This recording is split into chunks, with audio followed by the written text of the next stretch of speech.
WINNIPEG Swahili TV kutoka WINNIPEG Manitoba, Canada. Kazi yetu ni moja tu, kukuhabarisha na kukupa habari zote kutoka kona zote 4 za dunia. Ziwe habari za kimichezo ama za kisiasa na habari zote za kijamii, sisi kazi yetu ni kuzifikisha kwako. Pia mijadala mbalimbali na mahojiano mbalimbali ya kijamii, yote yanapatikana hapa, bila kusahau neno la Mungu na mengine mengi yanapatikana hapa WINNIPEG Swahili TV. Hii ndiyo chaneli bora na chaneli pendwa na chaguo la watu wote wanaopenda habari za kijamii na habari zote kutoka kona zote 4 za dunia.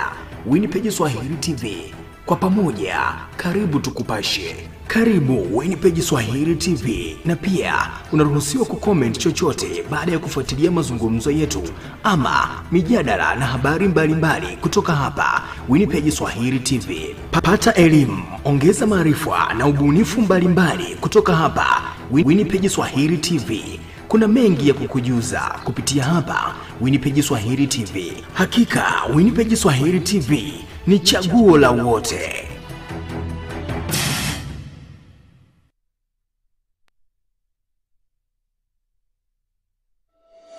Je, wewe ni mpenzi wa samaki na unatafuta samaki watamu, samaki wazuri na samaki bora kwa ajili ya afya yako? Basi jibu ni hili hapa. Kampuni ya Forever Ethnic Foods Inc. ambayo inapatikana Headingley, province ya Manitoba nchini Canada. Ni kampuni bora na inayoaminika katika uuzaji wa samaki wenye afya na samaki watamu. Hawa ni samaki bora zaidi kwa ajili ya afya yako. Samaki tulionao ni frozen tilapia, frozen catfish, smoked tilapia, smoked catfish, kibonde, kambale, smoked turkey dramatics, smoked pork chops na smoked chop chicken.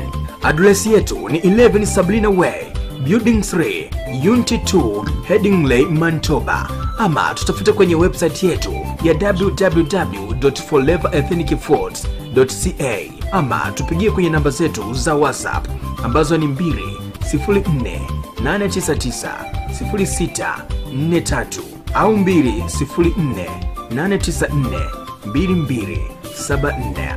Forever Ethnic Foods ndio wauzaji bora wa samaki bora na samaki watamu. Nyote mnakaribishwa.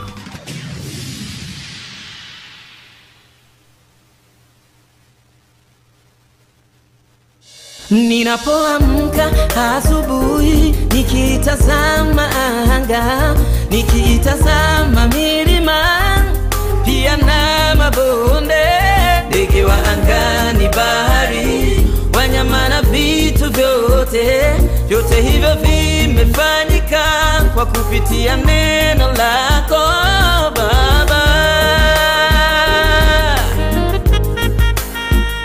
Neno lako lina nguvu ya kupasua milima, ulitandaza nchi juu ya maji, hata ukaumba dunia, ukagawanya mchana na usiku, ukaumba jua na mwezi. Hakuna kama wewe, kama. Kumbuka kesho tutakuwa ndani ya studio na tutakuwa na kaka yetu Olivier Mulimbwa ambaye atakuwa nazungumuza na mgeni wetu pia Big is Big kutoka Edmonton. Atakuwa ni brother Ombi, brother Big is Big kutoka Edmonton. Watakuwa kizungumuzia kuhusu hiyo topic yetu ambayo unaiona hapo kabisa. Itakuwa ni topic nzuri sana, usikose kuifuata kwa sababu itakuwa ni topic tamu sana ambayo itakusitua kabisa na kukusisimua mahali ambapo nakaa. So kwa hivyo ningetaka tu kukuambia mtazamaji ambaye anatazama kutoka hapa WINNIPEG Swahili TV ya kwamba tutakuwa tunazungumzia hiyo mada yetu. Je, ulichokifikiria ndani ya ndoa ndicho ulichopata? Hilo ni swali. So kwa hivyo ningekuambia kwamba wewe ubaki tu kwenye mtandao, haswa zaidi kwenye WINNIPEG Swahili TV, ili uweze kuendelea kujiunga na sisi. Kumbuka tutakuwa kabisa na mada hiyo kesho saa 2 kamili, tutakuwa tunangoa nanga kabisa. Na bila kukawia, nataka kuambia kwamba on Saturday tutakuwa tena pale kabisa na mchungaji Pastor Theo ambaye atakuwa pamoja nasi tena ndani ya studio ambaye on Saturday saa 12 tutakuwa na Pastor Theo ambaye atakuwa akifanya tena huduma yake ya The Wind of Revival, na atakuwa akizungumzia mafundisho ambaye alikuwa akiyafundisha hizi siku zote, na mafundisho hayo ilikuwa the biblical time. The biblical time ni mafunzo ambayo mchungaji ambaye ni guest wetu Pastor Theo Mutumwa wa Philadelphia Church ama Philadelphia Miracle Ministry atakuwa kitupeleka hapo kabisa, tutamfuata vizuri. Bila kukawia tutakuwa pia na mama tutakuwa na Pastor Boss na mama Claudine Salumu ambao pia watakuwa wanazungumzia baada ya mchungaji Pastor Theo on Saturday saa 2 kamili. Tutakuwa tunainuka kabisa, tutakuwa pia naye hapo. Tutakuwa na wao wawili ambao tutakuwa tunazungumzia mada nyingine kubwa kabisa tena kali ambayo inakwenda kuzungumzia kwa nini watu wana cheat ndani ya ndoa, kwa nini watu wana iba ndani ya ndoa. Na tumaini ya kwamba Mungu atakubariki pale kabisa, utakuwa kabisa unabarikiwa na hiyo. Andaa kabisa, andaa simu yako, utapiga, utakupatia laini ya kuuliza maswali. Sababu gani zinawafanya watu waende iba nje? Ni kwa sababu wamechoka na wanawake ama na waume zao, ama ni kwa sababu wameona vizuri nje, ama ni kwa sababu vitu vingine havitendeki? So tutajua on Thursday, on Saturday. Usikose ili tuweze kujua, kwa sababu tuna wageni wetu kabisa, special guest wetu. Mahali kwetu tutakuwa Afrika, Australia, Canada, Marekani na mahali pengine utakwenda kutufuata. Basi Mungu akubariki. Nilikuambia kwamba kumbuka kuna samaki nzuri ambazo ziko kwenye 11 Sabrina Way hapo Headingley Manitoba. Enda pale kabisa, utapata samaki tamu sana, smoked fish ambayo iko signature smoked kabisa. A must try. Enda ujaribu. Na vile vile nilikwambia kwamba nilikwambia kwamba umewahi kujua kwamba vitamin D, hii vitamin D, umewahi kujua kwamba vitamin D inafanya kazi? Umewahi kujua kama vitamin D inafanya kazi katika COVID? Utamfuata daktari huyu ambaye anayeongea,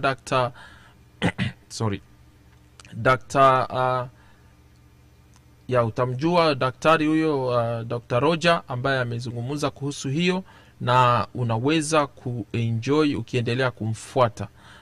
Basi ni kukuambia kwamba ulikuwa uko tu pamoja nasi kwenye WINNIPEG Swahili TV, ambapo tunaendelea kukuletea vitu fulani, na wewe ni kuendelea kukaa tu pamoja nasi na kuendelea kutufata ili uweze kusikia kile ambacho huyu daktari atakuambia. Kinaweza kukusaidia kwa sababu kuna statistic fulani ambazo zinaendelea pale na zitakusaidia.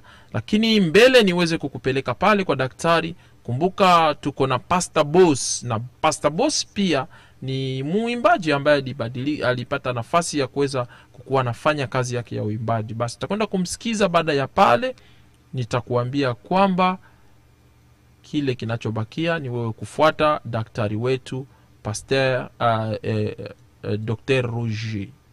Basi Mungu akubariki. C'est une réalité. Vous priorisez la vie et la santé des autres avant la vôtre. Votre courage est une force, cher médecin, infirmier, aide-soignant, informaticien, enseignant, éducateur et politicien. Vous êtes le meilleur.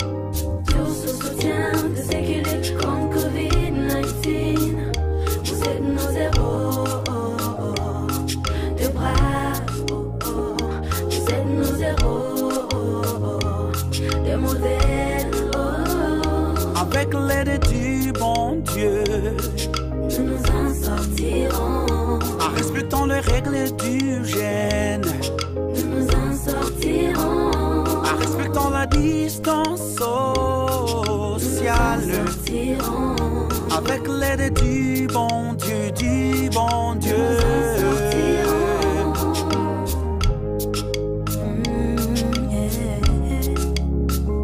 Nous parlerons de cette histoire demain, avec les larmes de joie, car l'Orient vaincu. Au nom de l'amour, gardez toujours l'espoir, car demain serait encore plus meilleur. Avec l'aide du bon Dieu, nous nous en sortirons.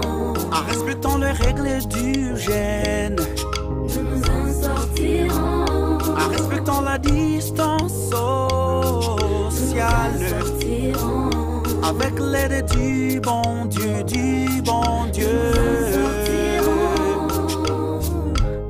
Rien n'est éternel, et en l'état pour toutes choses. La guerre mondiale est une histoire, même le Covid passera. Qui vivra verra, l'État nous dira, concentrons sur l'avenir.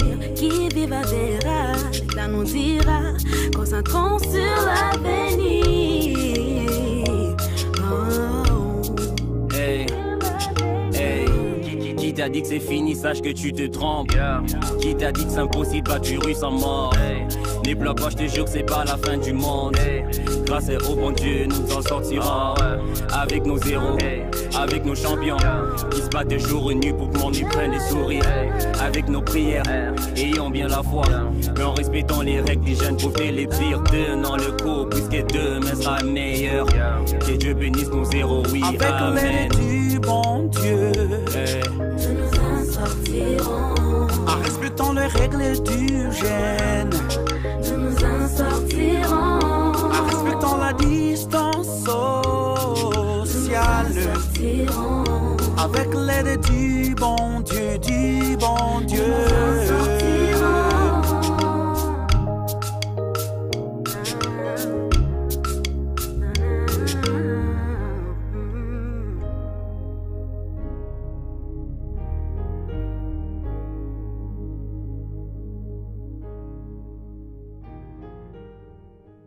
Advocated for vitamin D as a potential way to prevent COVID-19 infections, to prevent severe COVID-19 infections.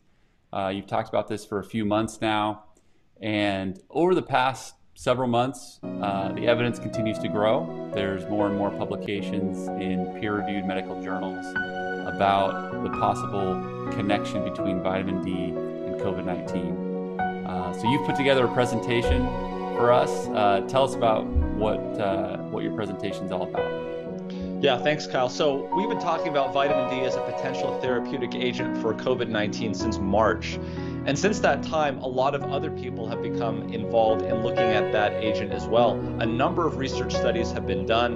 And the purpose of this is to sort of look at the evolution and the thinking of the use of vitamin D in COVID-19. So what we do is we look back even before COVID-19 and what was the evidence for vitamin D in acute chest infections, for instance, influenza, and what was the data there. And then we look at the epidemiological evidence for vitamin D as a therapeutic agent in COVID-19, and then finally moving along to actual cases, hospitalizations, and then we build up with that hierarchy of evidence with vitamin D and COVID-19 to randomize placebo-controlled trials, which of course are the gold standard for therapeutics. Okay, so let's talk about vitamin D. The first thing you've got to understand is that vitamin D is not just a vitamin. Vitamin D is actually a hormone. And if you notice here by the structure, you'll see that it is a steroid hormone, which means it can go into the nucleus. It can go through membranes and make effective changes.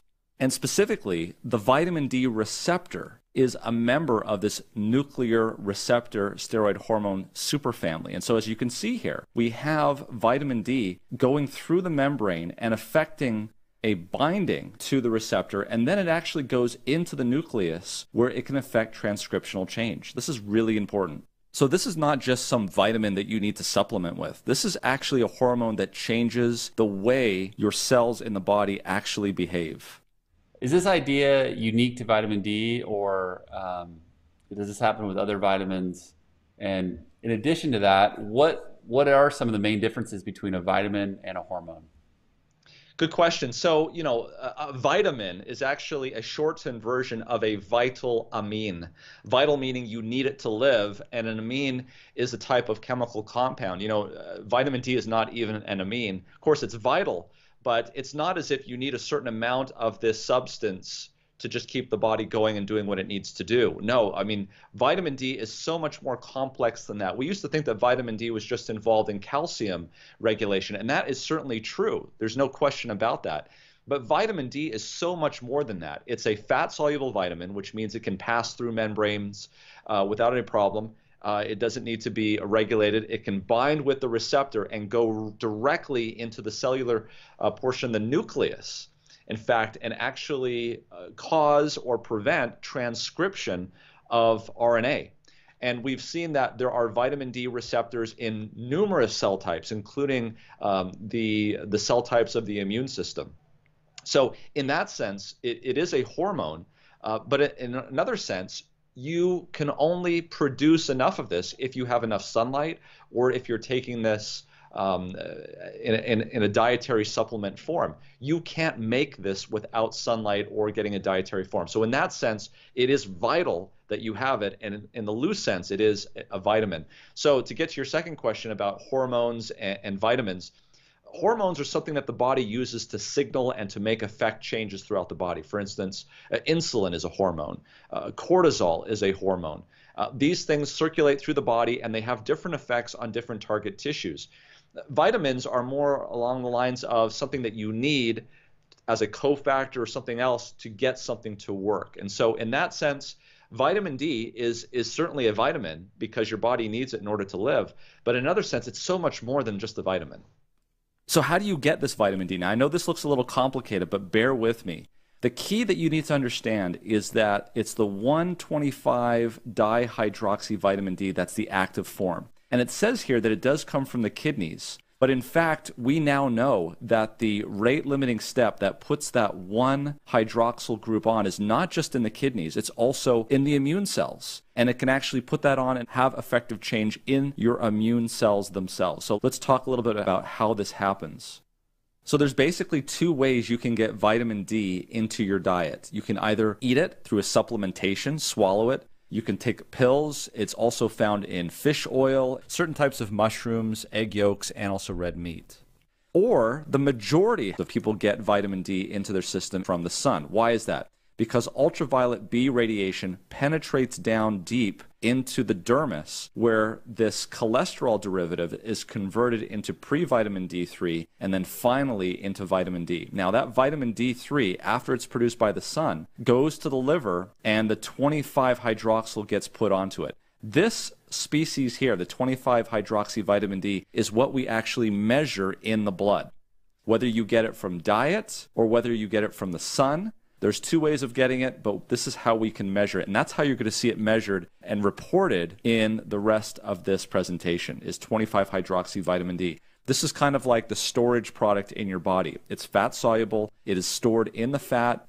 Then when it's needed, it can either go to the immune system where it's converted into 1,25-dihydroxy vitamin D, which is the active form, or it can go to the kidney and it can be converted there to 1,25-dihydroxy vitamin D. Now, the one in the kidney is usually used for metabolism of calcium and phosphorus and things of that nature. But there's a whole other area. In fact, they found many vitamin D receptors in the leukocytes, or the white blood cells, your immune cells in the body. Now, the other thing you ought to know is that this 1,25-dihydroxy vitamin D, which is the active form, can be inactivated when they put a hydroxyl group, they being the 24-hydroxylase enzyme, can inactivate it by hydroxylating the 24 position. Can also do it here with 25-hydroxy from the kidney as well. So this is the inactive form. There is some evidence, and if you want more information about this, look at COVID-19 Update 83 in our MedCram series, and you'll see that high fructose corn syrup actually can accelerate this inactivation of both the 1,25-dihydroxy vitamin D and also the 25-hydroxy vitamin D to the inactive form. So that's not to say that other sugars with fructose couldn't do that, but that's what the studies showed that we presented in Update 83. So you may be supplementing, you may be out in the sun, but if you have a diet that's high in high fructose corn syrup, and I'm not talking about fructose from fruits and vegetables, but actually high fructose corn syrup, that is something that can cause problems, and you may not get enough 125 dihydroxyvitamin D. We'll put a link to that video, number 83. Okay, so you may ask, well, what's the problem? I mean, if we just need to go out in the sun and get plenty of vitamin D, why is this an issue? Well, the issue is that if you were to look at recent studies that look at how often we here in the United States and in fact around the world spend outdoors, it's actually pretty small. 7.6% of the day we spend outdoors. The problem is in the wintertime, the sun gets up late and goes down early, and also it's not as high in the sky as it should be to get that direct radiation of ultraviolet B, and so it's coming in at an angle, you don't get very good exposure. And in fact, for those people who are living above the 35th parallel, or living below the 35th parallel in the southern hemisphere, this can be a very significant issue. The 35th parallel, for those who don't know, sort of runs through the middle of the United States. Now, some have suggested this may be the reason why we see an increase in viral infections in the winter time, whether it's in the northern hemisphere or the southern hemisphere. Wintertime is when you're having less sun exposure.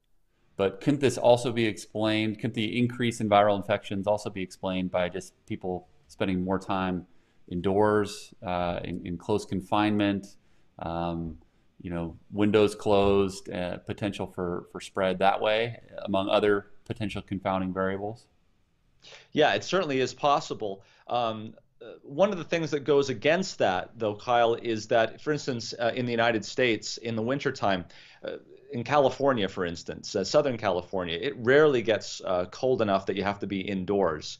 But we still see an increase in a spike in influenza during that time. What is certain, though, in California, and this is where the 35th parallel sort of runs right through Southern California, is studies have shown that if you live above the 35th parallel, you can't really get enough vitamin D just by sun exposure in the wintertime.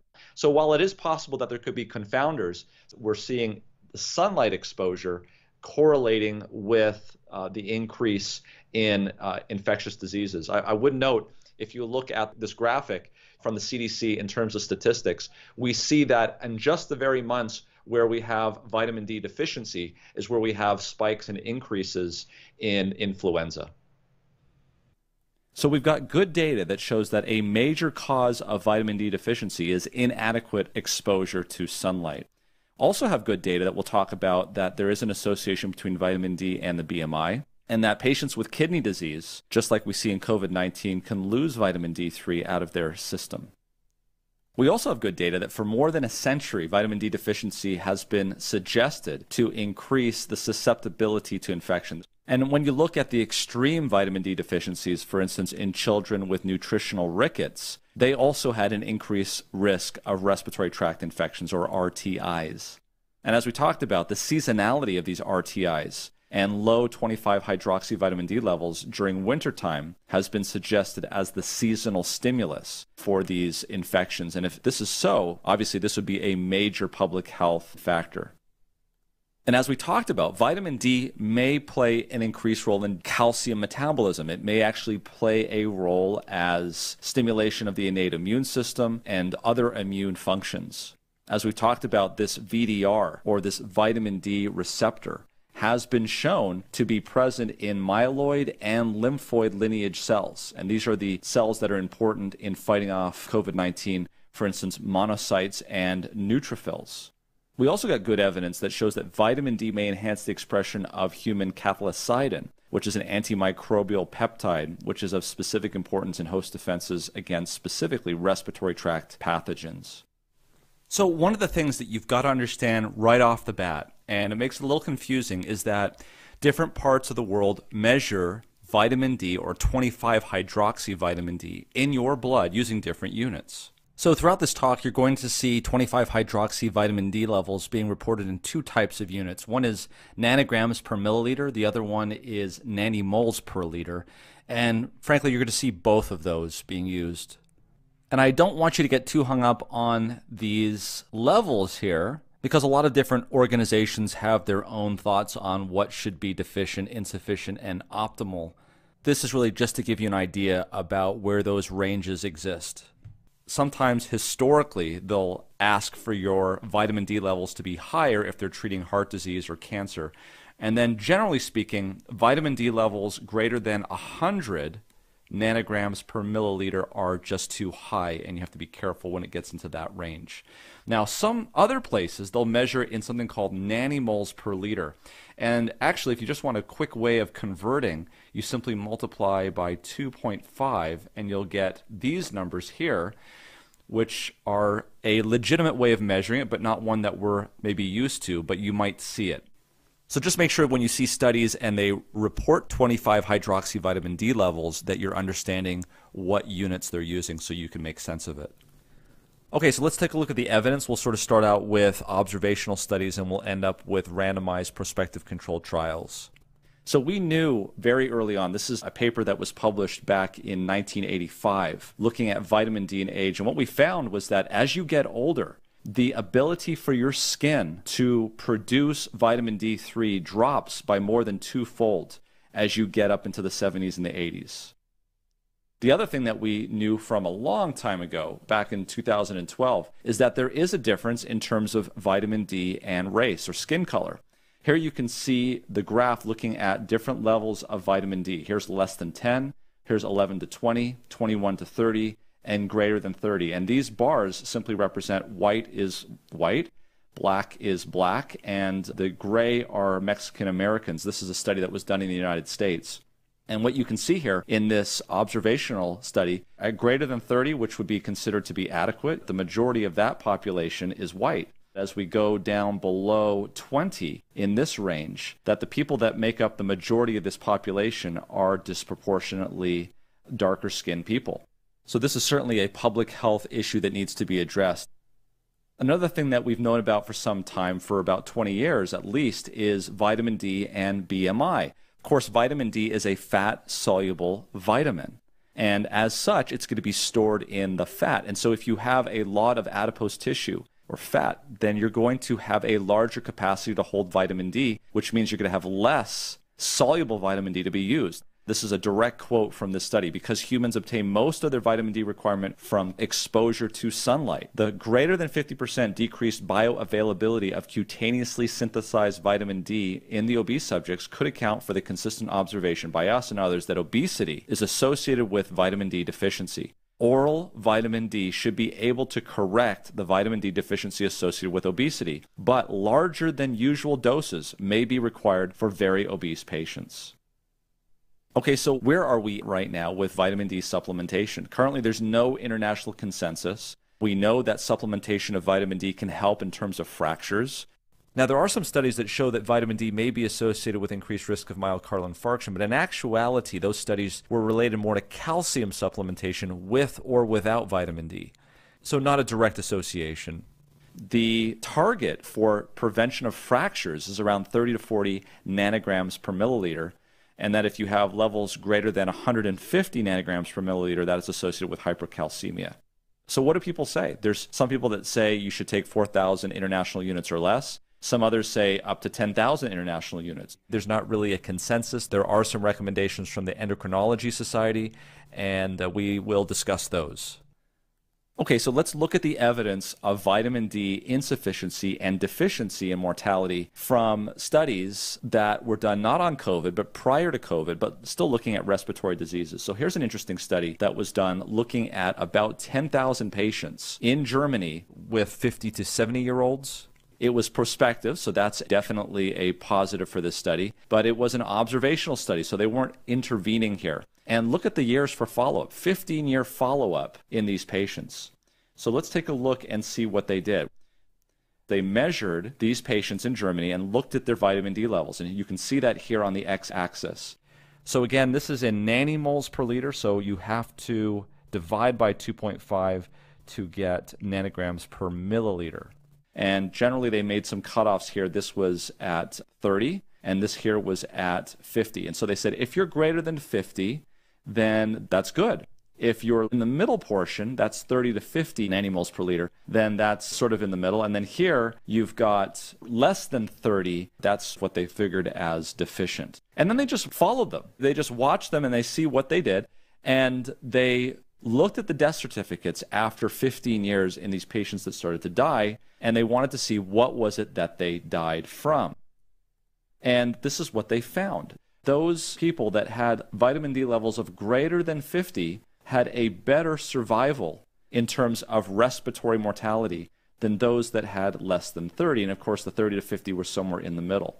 But definitely statistically significant in terms of vitamin D levels predicting respiratory mortality. In fact, from the study, they said statistically, after adjustment for sex, age, and season of blood draw, school education, smoking, BMI, physical activity, and fish consumption, 41% of the variability in respiratory mortality during this 15-year follow-up period was independently associated with 25-hydroxy vitamin D levels less than 50. Well, it's one thing to say that somebody with a specific value has a likelihood of dying. It's quite another thing to say that number caused the patient to end up that. So in other words, there's a difference between association and causation. That's the first thing that you learn in medical school when you take epidemiology. So here is a great meta-analysis that's often cited, and you should keep an eye on. It was published in the British Medical Journal, and they did a meta-analysis. They did a meta-analysis of many, many different studies. They pulled them together to see whether or not vitamin D supplementation in non-COVID patients, these are patients that don't have COVID-19, these had regular respiratory diseases like the flu, and they wanted to see whether or not vitamin D supplementation improved mortality. And so they looked at vitamin D supplementation. They looked at about 25 randomized controlled trials. So these are very good quality subjects. And what they found was that vitamin D supplementation did reduce the risk of acute respiratory illnesses. Let's take a look at that data.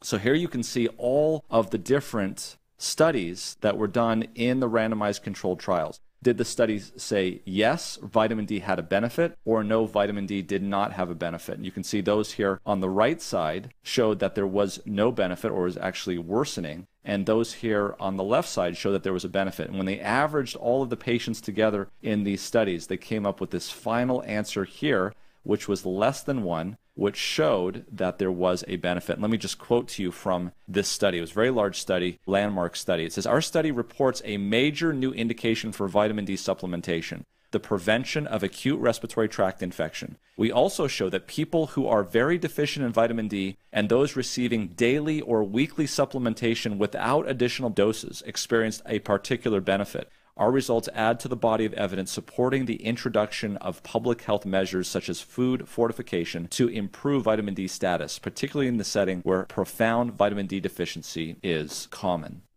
So you can't really underestimate this study. I mean, it looked at 25 randomized controlled trials, put them in a meta-analysis, and it came up with this as a final analysis. And here's another study. This one was done in Japan, and it looked at a randomized trial of vitamin D supplementation to prevent seasonal influenza A in school children. And this was done about 10 years ago. There was 334 school children. Each of them were given either 1,200 international units per day of vitamin D3, or they were given placebo. And the endpoint was looking for influenza A by doing nasal swab antigen testing. And what they found over a winter season was that those subjects that got the supplemental vitamin D only had a 10.8% prevalence of influenza A, whereas those that got placebo had an 18.6% incidence of influenza A. And the absolute risk reduction, simply the difference between those two, was 7.8, which translates into a number needed to treat of 13. That's a pretty darn low number, which means that this intervention is pretty powerful. And you can see here the other related indices here showing that it was statistically significant. So clearly here, vitamin D supplementation in school children, these are children that would not normally necessarily be at risk for having vitamin D deficiency. But even in this population, it was able to reduce the incidence of influenza A. Okay, so let's talk about COVID itself. And what we started to find out early on in COVID-19 when we started to research this is some uncanny similarities between what COVID-19 looked like from a biochemical standpoint and what vitamin D deficiency looks like from a biochemical standpoint. Now, this doesn't prove anything, but it certainly raises your eyebrows and you start to look a little bit closer, because what we saw was that in both conditions, IL-6 was elevated. Tumor necrosis factor alpha was elevated. Gamma interferon was elevated in vitamin D deficiency and also in COVID-19 late in the course. The Th1 adaptive response was also elevated late in the course of COVID-19. We see both ACE2 expression reduced in both conditions and a hypercoagulability in both. And so that gave us pause and started to see, well, maybe vitamin D may play a role in COVID-19. Would you expect vitamin D deficiency to also mirror other viral infections, or is this something unique to COVID-19? No, I think it could also mirror other types of infections. We see this during this time of year. We see increases in coronaviruses in general, rhinoviruses. We also see it in influenza. The one thing that we don't see in those other viruses, however, Kyle, that we do see in COVID-19 is this hypercoagulable state.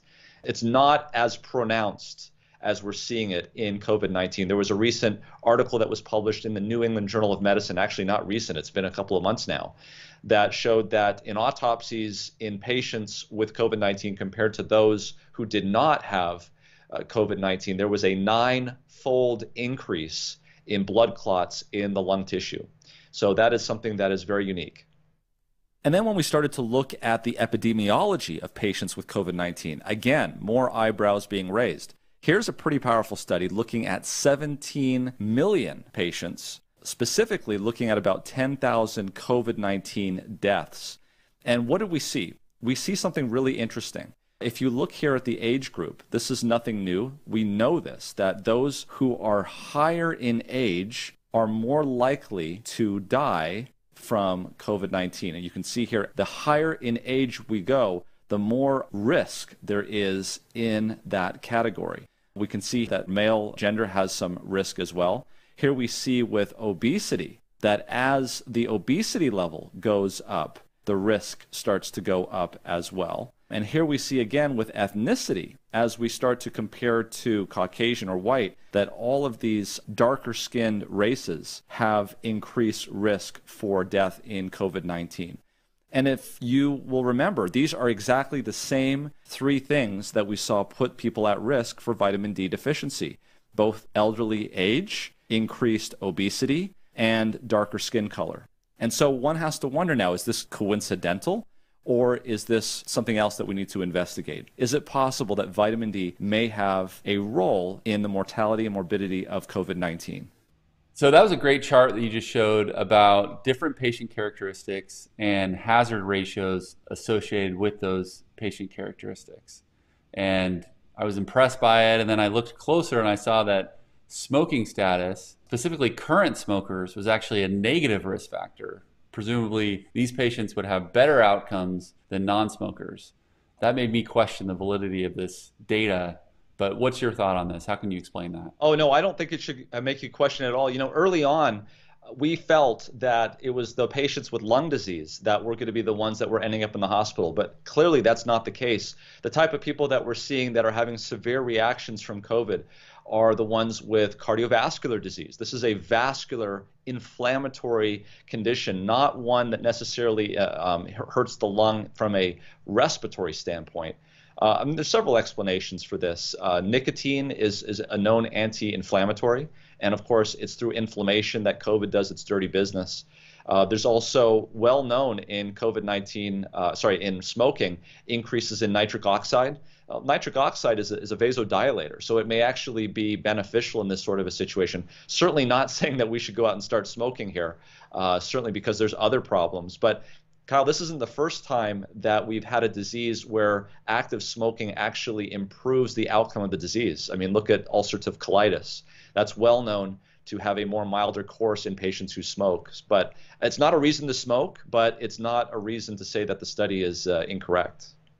Well, then it starts to get even more interesting, because when you start to look at countries and you start to look at populations, we start to see something quite interesting. If we look at the equator, which is right here at 0 degrees latitude, as we start to move away from the equator, we start to have less direct sunlight, and we start to see here that populations as a whole start to increase in terms of the mortality rates. And let me just read you a quote from the study that was published here in just April. It says, when mortality per million is plotted against latitude, it can be seen that all countries that lie below 35 degrees north have relatively low mortality. 35 degrees north also happens to be the latitude above which people do not receive sufficient sunlight to retain adequate vitamin D levels during the winter. This suggests a possible role for vitamin D in determining outcomes for COVID-19. There are outliers, of course. Mortality is relatively low in Nordic countries, but there vitamin D deficiency is relatively uncommon, probably due to widespread use of supplements. Italy and Spain, perhaps surprisingly, have relatively high prevalences of vitamin D deficiency. Vitamin D deficiency has also been shown to correlate with hypertension, diabetes, obesity, and ethnicity, all features associated with an increased risk of severe COVID-19.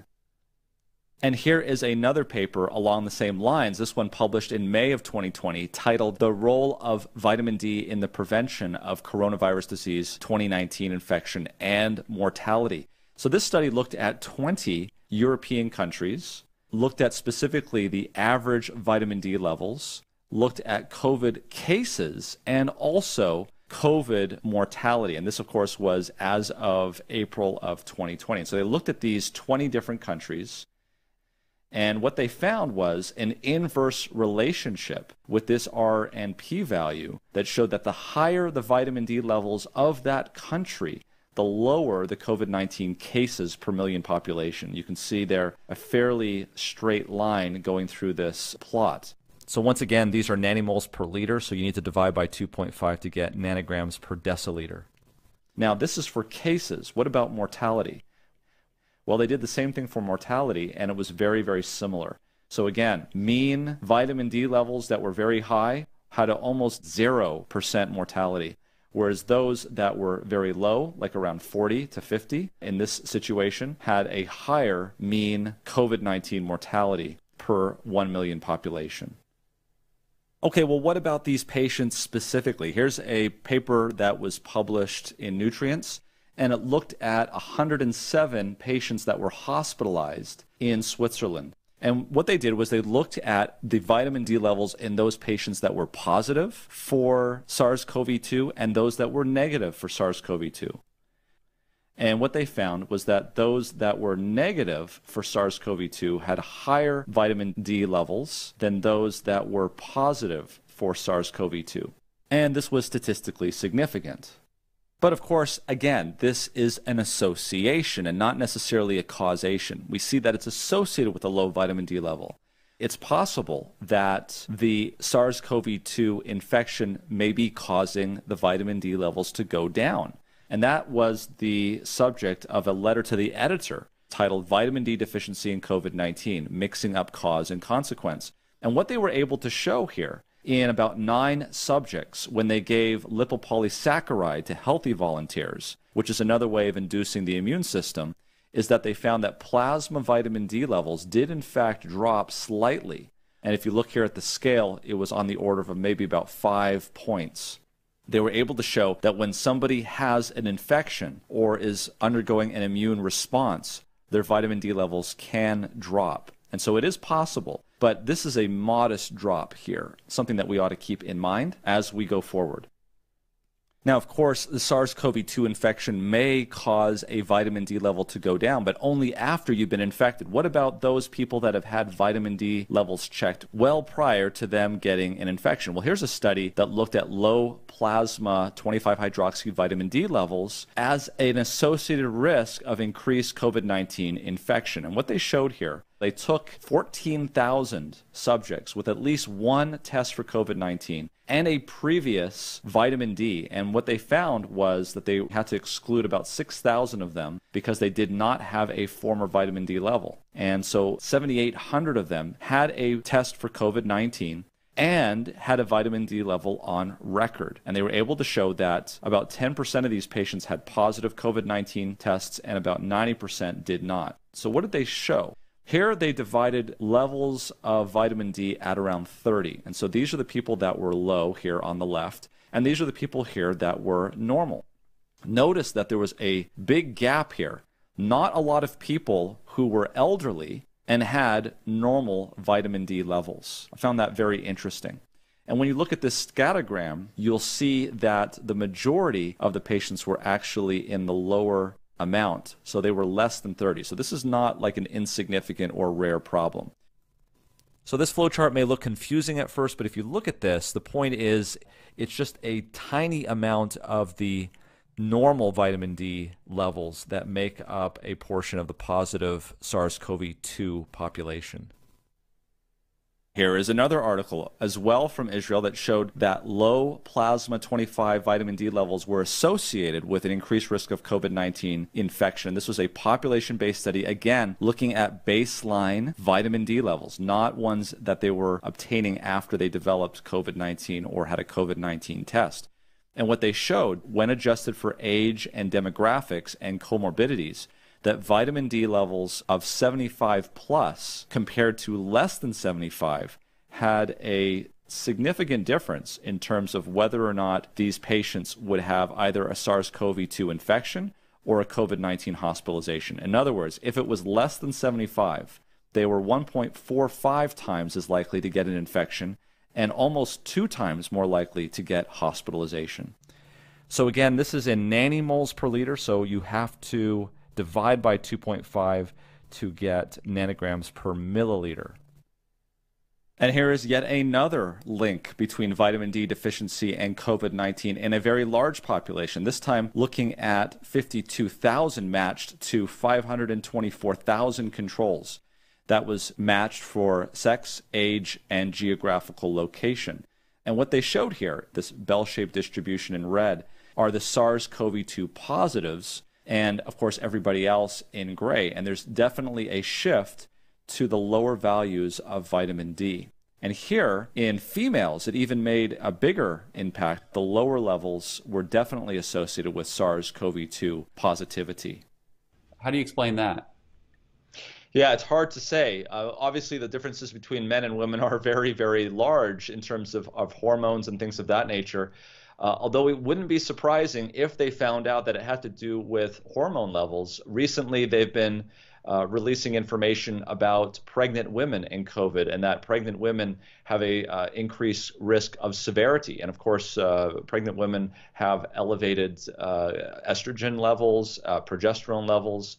And so the question is why is that the case? We don't know, but it could be it's accentuated in pregnancy. Obviously, when they're not pregnant, there is a baseline elevation in estrogen. We're not seeing that in a baseline situation, but it could affect vitamin D because vitamin D, once again, just like estrogen, just like progesterone, is a steroid hormone. So don't have a good answer for that at this point. And not to be outdone, the United States also published theirs. This was a whopping study of almost 200,000 de-identified test results from clinical laboratories looking at vitamin D levels and SARS-CoV-2 positivity. And so when you look at this overall, you can see very clearly that vitamin D levels are inversely related to SARS-CoV-2 positivity rate, with the lower levels being associated with being positive for SARS-CoV-2. And you can see that it's around 50 where it starts to take off and go up. And when they looked at this to see whether or not something was generating this, any particular part of the country or age or anything like that, they found that it really did not matter in terms of geography, that there was still the same relationship as you went down in vitamin D levels. There was an increase in SARS-CoV-2 positivity rate. But interestingly, there were higher rates of SARS-CoV-2 in the northern region of the United States above the 35th parallel, whereas in the central and southern states it was relatively low. But the relationship still existed. This also existed in terms of race. So it didn't matter what race you were. If you had lower vitamin D levels, you had an increased risk of SARS-CoV-2 positivity. But again, the darker skinned races had a higher risk of SARS-CoV-2 positivity with respect to the white baseline here in this case. In terms of age, again, it really didn't matter whether age was greater than 60 or less than 60. And here, ironically, it was higher in the younger age because we know that SARS-CoV-2 positivity is more prevalent in the younger populations, but hospitalizations are more prevalent in the older populations. And then, of course, again, didn't matter whether you're male or female, as your vitamin D levels go down, your SARS-CoV-2 positivity goes up. Again, this is showing an association, not necessarily a causation.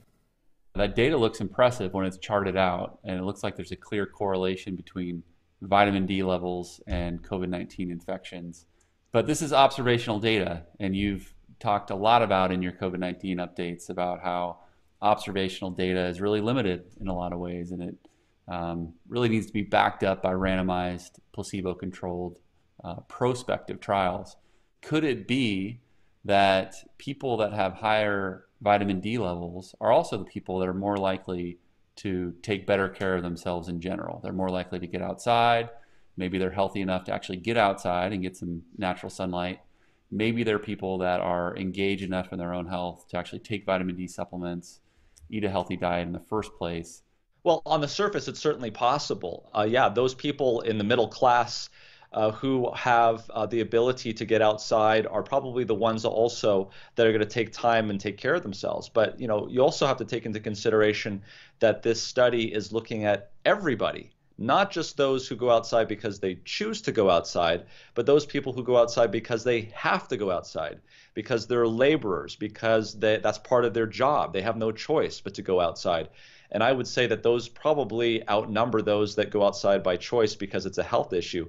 And even those patients who probably aren't taking care of themselves as well as middle-class people might be doing, they also, it seems, as they fit into the same data, have an improvement as well.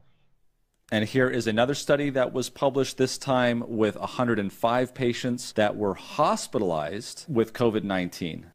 And what they wanted to look at here was progression. So of 105 patients that were admitted with COVID-19 type symptoms, they found that those that were negative represented about 33%, and those that were positive represented 66.7%.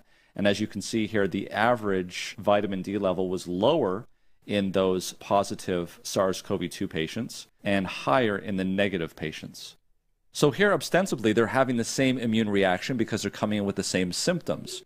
But in this situation, it is this group that is SARS-CoV-2 positive, and they have lower vitamin D levels. Now, when you look at that and break it out, and you see if their levels were less than 30 or greater than 30, those that had greater than 30 had lower peak D-dimer levels. Why is that important?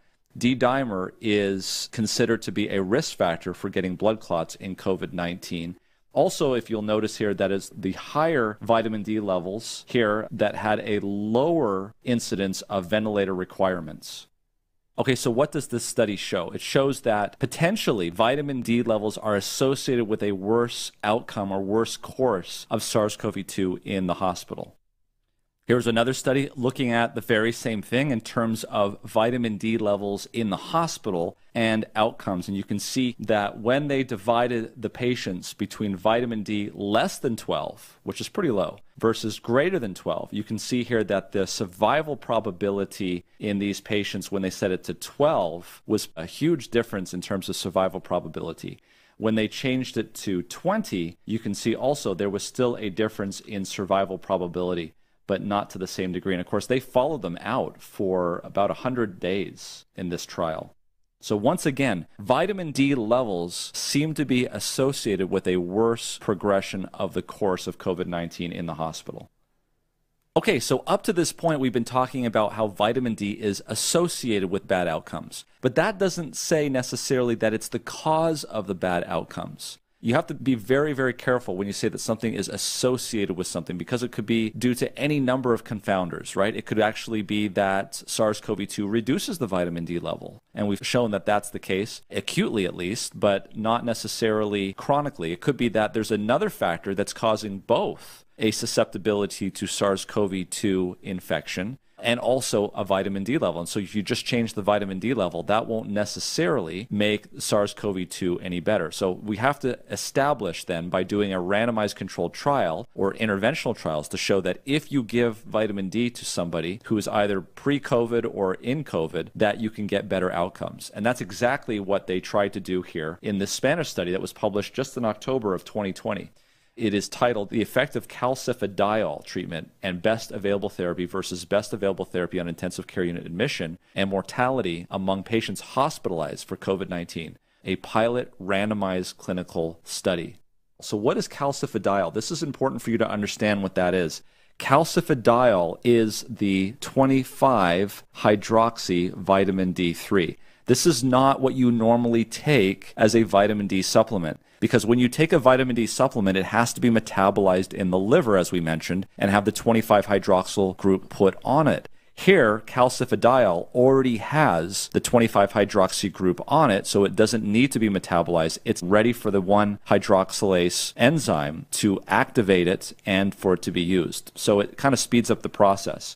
And in this situation, what they did was they took patients with COVID-19 and randomized them to not receive calcifediol, so this is the placebo group, or receive calcifediol. This is the intervention group. And what they found was that in the calcifediol group, and so just so you're aware that they gave them a pretty high dose on day 1, then they gave it to them a few days later, and then again on day 7. What they found was that in the intervention group, only 2% of those patients went to the intensive care unit, whereas in the placebo group, 50% of those went to the intensive care unit. Now, something you should understand is that this had a total of 76 patients in it. 76 patients is not that much, but I know that they are planning on doing a much bigger clinical trial with about 1,000 patients. And here is another study that is really interesting because at least here, I guess in France, what they do is every 2 to 3 months, they give about 80,000 international units of vitamin D in these nursing home patients. So when these nursing home patients started to be admitted to the hospital with COVID-19, they asked the question, did this patient get this 80,000 units within the last month, or has it been longer than a month since they got it? And for those patients that had gotten it within the last month, they had a much better survival than those that had gone further than a month out. And this was 66 patients in this cohort. So sort of a quasi-experimental study because of the situation that these patients were in. Some had been given recent vitamin D supplementation and some hadn't. And when they looked at that, there was a statistical significant difference, as you can see here, P of 0.002. Well, here was another study. This was a multi-center, double-blinded, randomized controlled trial. And interestingly here, they looked at 240 patients, which is not small, but what they did give them was, on admission, a whopping dose of 200,000 international units of vitamin D3 or placebo. And what they wanted to see if there was any difference in clinical outcomes. Well, if you look here over on the right, you'll see that the blue group was the intervention group. That was the one that received the vitamin D. And you can see that there was a statistically significant increase in their circulating 25-hydroxy vitamin D levels. In the placebo group, there was no difference. And so despite the fact that their circulating levels of vitamin D went up, there was no differences in clinical outcomes, including mortality or ventilator days. Couple of criticisms of the study is they only gave 1 dose. And why is that a criticism? Well, if you look at that original British Medical Journal meta-analysis that we talked about at the beginning of the video, they made a point of saying that it was basically repeated doses on a daily basis or on a weekly basis, not bolus dosing that seemed to help. The second criticism is that even in medications that we give that we know work, like antibiotics and bacterial infections, we don't just give 1 whopping dose of antibiotics and hope that they improve. The other thing was that this was given rather late. Remember that the vitamin D3 has to be metabolized in the liver to the 25-hydroxy vitamin D. And that can take some time as well. The most recent study that's come out, though, was this one from India titled Short-Term High-Dose Vitamin D Supplementation for COVID-19 Disease, a Randomized Placebo-Controlled Trial. This is also known as the SHADE study. And here they looked at 40 COVID-19 positive patients, and here they gave 60,000 units daily for 7 days. And they gave 24 patients placebo. So the total here was 16 got the intervention, 24 controls got the placebo. And in terms of their outcomes, they were looking at how many of them were SARS-CoV-2 negative by day 21. and were there any biomarker reductions? And so the results were that 62.5% versus 20.8% were SARS-CoV-2 negative by day 21 in the intervention group, in those that got vitamin D. And fibrinogen, which is a surrogate for inflammation, was significantly decreased in the intervention group as well. And while we're on the topic of critically ill COVID-19 patients and inflammatory markers, here's a study that was just published in November looking at just that with vitamin D levels. You see here that there was a group A that was admitted to a hospital. These were basically people who were asymptomatic for the 12 days. These patients were admitted to the hospital, but to an isolation ward, not because they needed hospitalization. And group A are those asymptomatics that were there for 12 days with no symptoms. And there was a total of 91 of those patients. The B were those that were admitted to the intensive care unit. There's about 63 patients of those, a total of 154 in the study. You can see here those patients with greater than 20 nanograms per milliliter of vitamin D were much more prevalent in the asymptomatic group, and those that had serum 25-hydroxy vitamin D levels less than 20 were predominant here in group B. And we can see that those patients that had low vitamin D levels had significantly higher IL-6, had almost statistically significantly higher tumor necrosis factor alpha, and had higher serum ferritin levels, which is also a surrogate for inflammatory markers in COVID-19. Secondary endpoint was low vitamin D levels in fatality rates, and there was a really big difference between those that had low vitamin D levels and those that had normal vitamin D levels.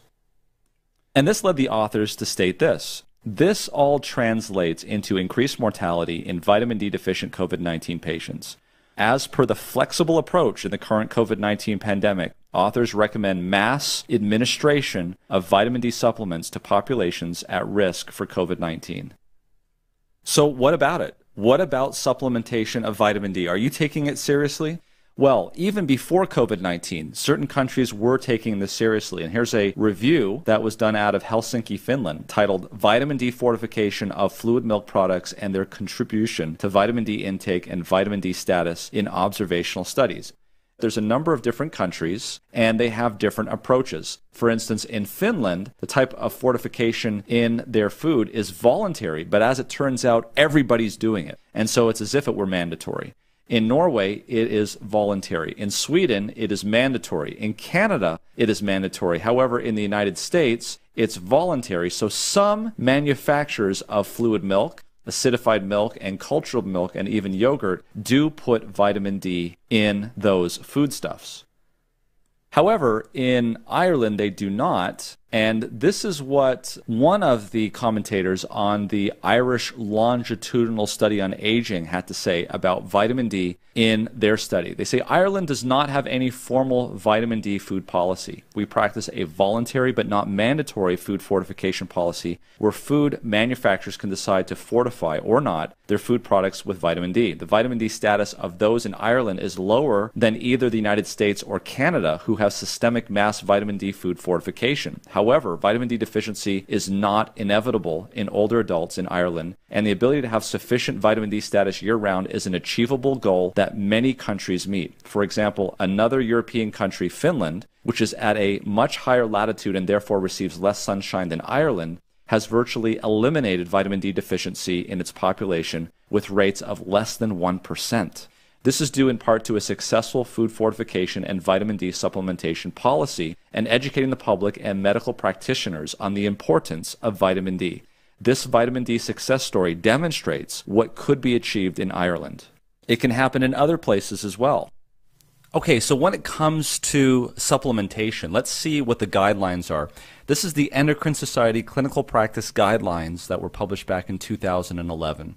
And of course, we'll give you a link to this in the description below. And if you look under the heading, Recommended Dietary Intakes for Vitamin D for Patients at Risk for Vitamin D Deficiency, and you go on down to the bottom, you'll see here under 2.6, their recommendations. And let's go over what those recommendations are. As you can see, unless you're a child, then basically what they're saying is that 4,000 international units a day for anyone greater than 8 years of age is the upper limit for supplementation with vitamin D without medical supervision. So another question is exactly what are they worried about? What is the frequency? What is the relevance of vitamin D toxicity? Well, to get a better understanding of that, we go to a publication in Frontiers in Endocrinology out of Poland. And in this article, it states that the Endocrine Society and the Institute of Medicine have both stated that vitamin D toxicity is extremely rare, and that concentrations usually of 25-hydroxy vitamin D have to exceed 150 nanograms per milliliter, which is 375 nanomoles per liter. And not only that, there has to be increased calcium intake. And so because it's very rare, it's led them to state that they believe that vitamin D is probably one of the least toxic fat-soluble vitamins, much less toxic than vitamin A. And a researcher, Didenkov, looked at 20,000 serum 25-hydroxy vitamin D samples at the Mayo Clinic from 2002 to 2011 to look and see whether or not there was actually any evidence of vitamin D toxicity. And out of those 20,000, only one patient with a 25-hydroxy vitamin D concentration of 364 nanograms per milliliter, which is a whopping 910 nanomoles per liter, was diagnosed with hypercalcemia. Similarly, another researcher looked at healthy adults in a clinical setting that were receiving 50,000 units of vitamin D2 every 2 weeks, which is approximately equal to 3,300 international units a day for up to 6 years. And their concentrations were only 40 to 60 nanograms per milliliter. And they had no evidence of vitamin D toxicity. This also goes along with a study in Canada where they researched Canadians taking up to 20,000 international units of vitamin D3 per day. And they had significant increases of 25-hydroxy vitamin D concentrations up to 60 nanograms per milliliter, but again, without any evidence of toxicity. So it looks as though, based on that data, that supplementation is relatively safe. But how much should you supplement? And does it make a difference about your BMI? Well, this was an interesting article that was published titled "The Importance of Body Weight for the Dose-Response Relationship of Oral Vitamin D Supplementation and Serum 25-Hydroxy Vitamin D in Healthy Volunteers." In relation to this study, they took 17,000 patients and looked at vitamin D levels. And there was a wide range of vitamin D levels in this population, anywhere from 4 nanograms per milliliter to 158 nanograms per milliliter. And people were supplementing anywhere from nothing to 55,000 international units a day. And what they found was pretty interesting. They found that early on, supplementation per 1,000 international units brought up people's levels pretty quickly. But then as the amount of supplementation started to go up, the levels started to go up more slowly, such that in the first 1,000 units that you take as a supplement, each 1,000 units would increase the level in your blood by 4.8 nanograms per milliliter. But if you got up to the 10,000 range, or the 50,000 range even, 15,000 to 20,000 range, 1,000 units would only raise it up by about a tenth of that, or 0.4 nanograms per milliliter. So in other words, down here, 1,000 international units, when taking a low amount, would raise your level by 4.8 nanograms per milliliter. But if you're already taking a large amount, each additional increase by 1,000 international units would only raise it by about a tenth of that. So you can see that there is a definitely non-linear relationship there. Furthermore, BMI also had a lot to play in this as well. So for those that are normal BMI, and that by definition is less than 25, and then you have overweight, and that is 26 to 30, and then you have obesity, which is 30 plus.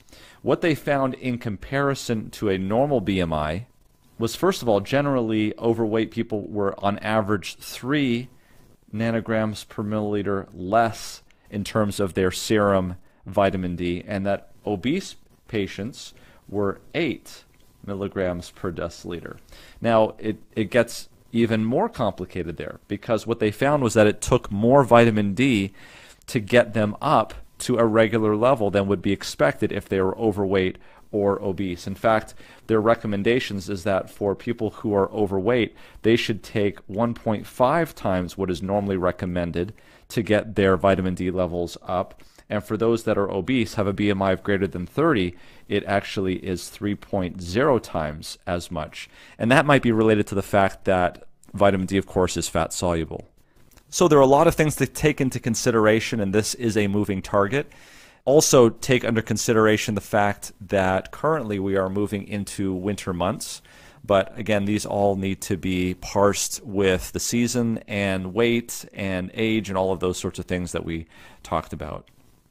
Now, while this is a distribution of vitamin D in Germany, I'm sure it's not very different from what it is here in the United States. And as you can see, 50 millimoles per liter is really on the low side, and that would correlate with about 20 nanograms per milliliter. So you can see here how significant that severe deficiency in 25-hydroxy vitamin D can be. There is a number of people that are at deficiency. Based on this, I feel not only is there a role for all of us to be taking vitamin D supplementation, at least during the winter months, but I also feel strongly that practitioners in the hospital may want to look at this in terms of their treatment of patients in the hospital. Now, I do not have randomized controlled trial data yet conclusively that shows that this works. But if we look at the risks of vitamin D supplementation and the potential benefits, I think the benefit to risk ratio is high. Dr. Fauci himself is supplementing with vitamin D. And while there are certain groups of people that should be very careful with supplementing with vitamin D, such as patients with sarcoid or other granulomatous diseases or patients with renal issues, without discussing it first with their doctors, I do see a role for supplementation, especially in this winter season when COVID is running rampant.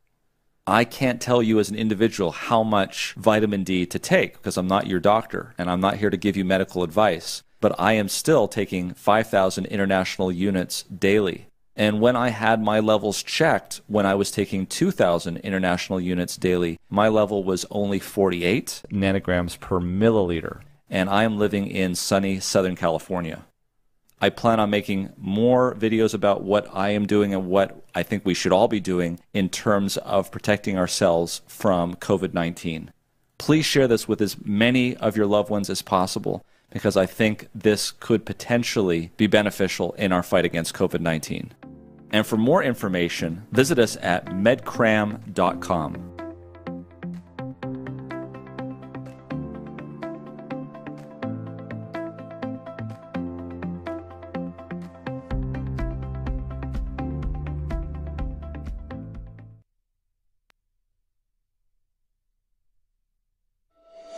Je, wewe ni mpenzi wa samaki na unatafuta samaki watamu, samaki wazuri na samaki bora kwa ajili ya afya yako? Basi jibu ni hili hapa. Kampuni ya Forever Ethnic Foods Inc.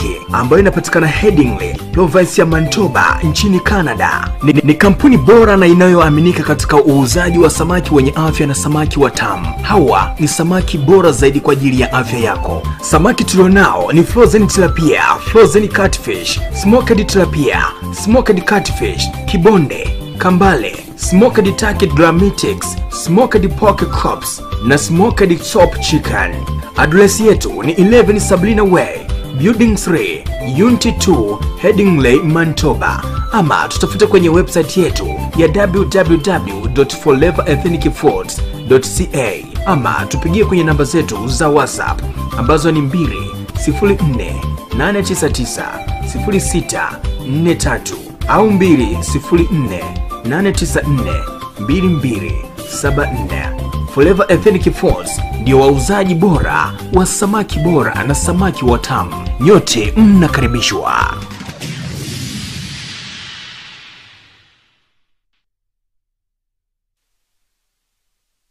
Ninapoamka asubuhi, nikitazama anga, nikitazama milima, pia na mabonde, ndege wa angani, bahari, wanyama na vitu vyote, vyote hivyo vimefanyika kwa kupitia neno lako Baba.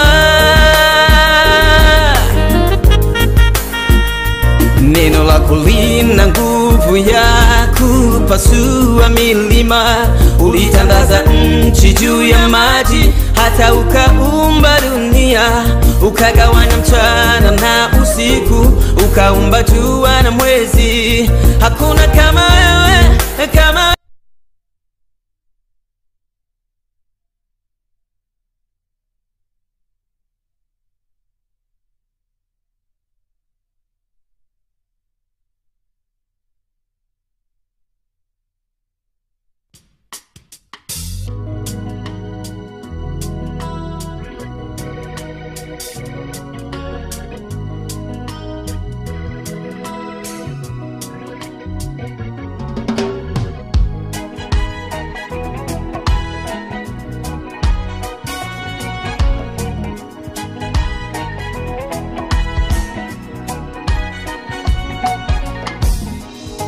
Bila moyo wangu kwako Baba, mimi ni dhaifu tena mwenye dhambi, unioshe damu yako nayo nena wema, unisafishe. Ombi la moyo wangu kwako Baba, mimi ni dhaifu tena mwenye dhambi, unioshe yako nayo nena wema, unisafishe.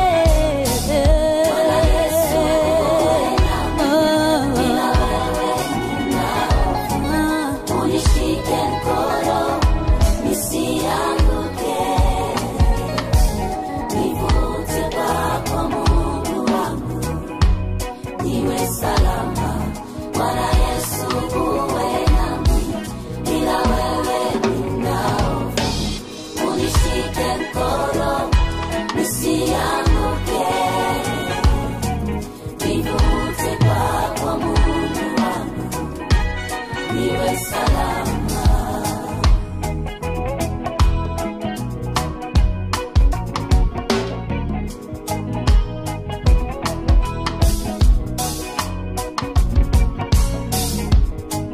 Uniongoze njia ya utakatifu wako, niyashinde majaribu mengi ya kunidanganya. Unipe nguvu nisimame kwenye zamu yangu, nizifuate nyayo zako ewe Mungu wangu. Bwana Yesu uwe nami, bila wewe ninao, unishike mkono nisianguke, nivute kwako Mungu wangu, niwe salama.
WINNIPEG Swahili TV kutoka WINNIPEG Manitoba, Canada. Kazi yetu ni moja tu, kukuhabarisha na kukupa habari zote kutoka kona zote 4 za dunia. Ziwe habari za kimichezo ama za kisiasa na habari zote za kijamii, sisi kazi yetu ni kuzifikisha kwako. Pia mijadala mbalimbali na mahojiano mbalimbali ya kijamii, yote yanapatikana hapa, bila kusahau neno la Mungu na mengine mengi yanapatikana hapa WINNIPEG Swahili TV. Hii ndiyo chaneli bora na chaneli pendwa na chaguo la watu wote wanaopenda habari za kijamii na habari zote kutoka kona zote 4 za dunia. WINNIPEG Swahili TV, kwa pamoja, karibu tukupashe. Karibu WINNIPEG Swahili TV, na pia unaruhusiwa kucomment chochote baada ya kufuatilia mazungumzo yetu ama mijadala na habari mbalimbali kutoka hapa WINNIPEG Swahili TV. Pata elimu, ongeza maarifa na ubunifu mbalimbali kutoka hapa WINNIPEG Swahili TV. Kuna mengi ya kukujuza kupitia hapa WINNIPEG Swahili TV. Hakika WINNIPEG Swahili TV ni chaguo la wote.